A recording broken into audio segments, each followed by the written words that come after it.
ہر قسم کے احتیاج کو پورا اور ہر طرح کے خوف کو دور کرنا ہی ہمارا مقصد نہیں ہونا چاہیے، بلکہ وہ آزادی، وہ اخوت، وہ مساوات بھی حاصل کرنا چاہیے جس کی تعلیم اسلام نے ہمیں دی ہے۔ بڑے سے بڑے اور چھوٹے سے چھوٹے، ہم سب مملکت کے ملازم اور خادم ہیں۔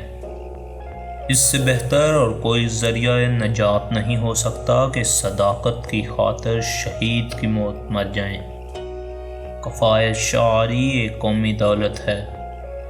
ہماری نجات کا راستہ صرف اور صرف اسوہ حسنہ ہے۔ میں آپ کو مصروف عمل ہونے کی تاکید کرتا ہوں۔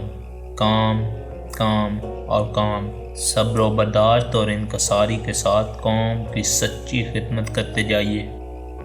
اپنی تنظیم اس طور پر کیجیے کہ کسی پر بھروسہ کرنے کی ضرورت نہ رہے۔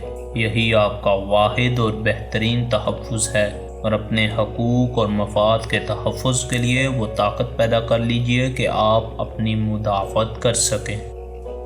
آج کل کی جنگ سرحدوں کی قید سے آزاد ہے، اس لیے اس کا مقابلہ کرنے کے لیے ذہنی دفاعی تیاریوں دونوں سے مقابلہ کرنا چاہیے۔